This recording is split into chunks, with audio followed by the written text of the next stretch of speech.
Terus ketiga begini, misteri manusia itu. Dan ini kita tidak pernah tahu sampai kiamat. Tapi ini ilmu harus kita diskusikan. Misalnya saya ini namanya Bahaudin. Saya sekarang hidup sampai 2019. Kan hanya Allah yang tahu berapa turunan saya sampai kiamat. Dan statusnya kayak Donald Trump juga gitu. Donald Trump itu sekarang kafir. Tapi kita tidak pernah tahu nanti turunan keberapa ada yang Muslim. Nah turunan yang calon Muslim ini diletakkan di mana kita tidak tahu. Yang jelas kalau kamu bunuh itu katut. Artinya gini, logika membiarkan orang kafir itu ya ada logikanya.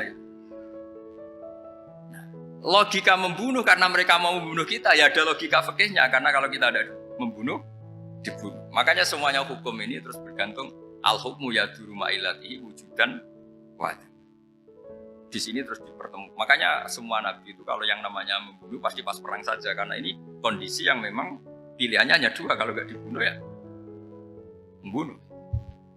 Ada duel lah. Maka ini butuh kajian fikih. Dan orang nggak boleh subjektif dalam hal ini. Saya ulang lagi, tidak boleh subjektif. Karena tadi orang yang kamu katakan sekarang misalnya Zaid, kamu itu bodoh sekali. Kenapa bodoh? Nggak hafal Quran, nggak pernah kuliah, nggak pernah ngaji. Ternyata Zaid ini bersemayam calon anak yang alim alama hafal Quran. Namanya Umar, tapi masih jadi sperma. Suatu saat Zaid itu punya anak alim alama. Kan banyak orang nggak bisa baca Quran punya anak hafid. Banyak nggak di Indonesia? Banyak nggak petani yang punya anak dekan? Petani punya anak dekan. Yang dekan punya anak naik kelas saja susahnya bukan main. Banyak kan?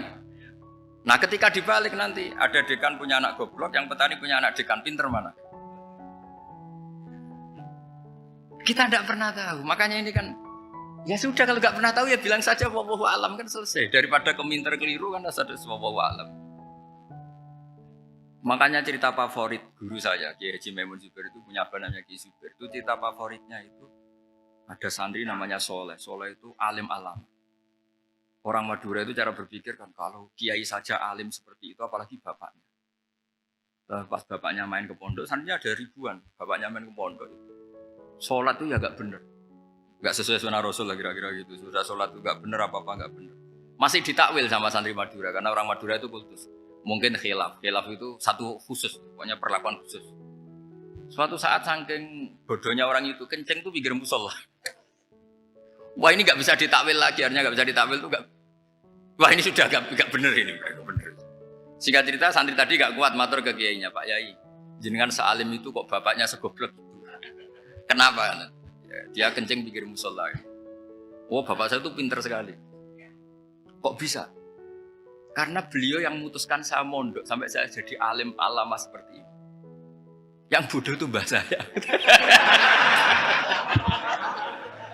Bodoh itu mbah saya kan.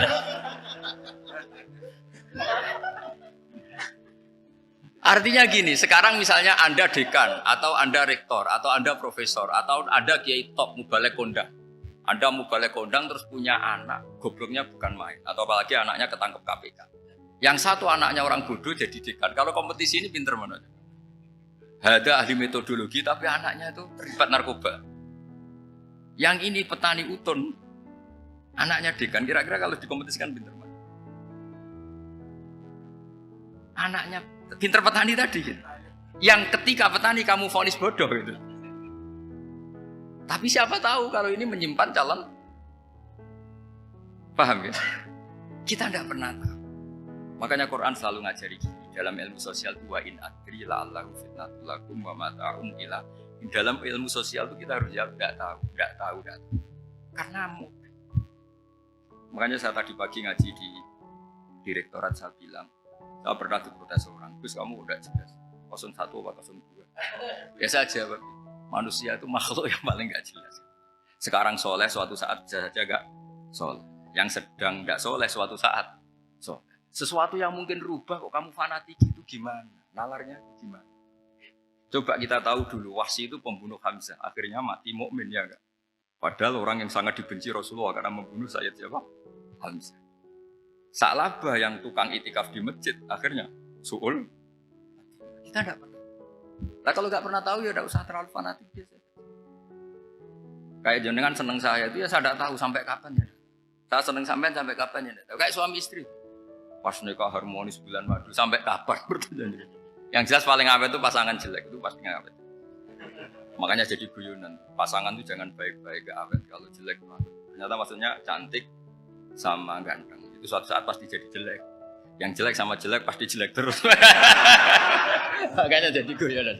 Kalau pasangan jelek itu awet katanya. Tapi kalau pasangan baik, ternyata baik wajahnya itu pasti gak awet. Suatu saat pasti jelek. Tapi yang jelek awet. Karena mulai dulu ya jelek sampai itu. Awet jeleknya maksudnya bukan. Ya jelas ya. Jadi saya mohon sekali ini ilmu. Sampai ndak urusan ini bukan urusan cocok dan cocok, tapi ilmu harus kita dengar bahwa syariatnya para nabi itu yang sifatnya furu'iyah, tidak usuliyah, tidak tauhid itu potensi rubah. Sehingga mengkaji nasab manusia itu satu keharusan seorang ulama. Makanya setiap ada syariat nabi hal hadi syariah mu'abbadah amla, mansukha amla. Karena potensi itu tinggi. Kita tahu dulu semua nabi sholat menghadap apa? Baitul Maqdis. Era Rasulullah dipindah ke Ka'bah.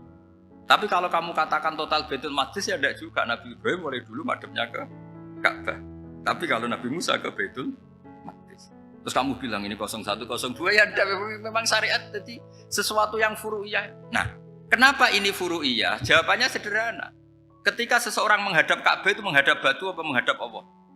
Allah. Ketika menghadap Baitul Maqdis hakikatnya menghadap Allah apa menghadap Baitul Maqdis? Allah. Maka menghadap Ka'bah itu sebenarnya masalah furu'iyah. Yang masalah usuliyah adalah inni wajjahtu wajhiya lilladzi fataras samawati wal ardh. Yang permanen adalah menghadap Allah Subhanahu wa taala. Cuma secara prosedur syariatnya secara zahir menghadap Ka'bah. Maka potensi rubah karena ternyata itu furu'iyah. Untuk kiblatnya itu furu'iyah. Yang permanen adalah menghadap ke Allah Subhanahu wa taala. Ini pentingnya.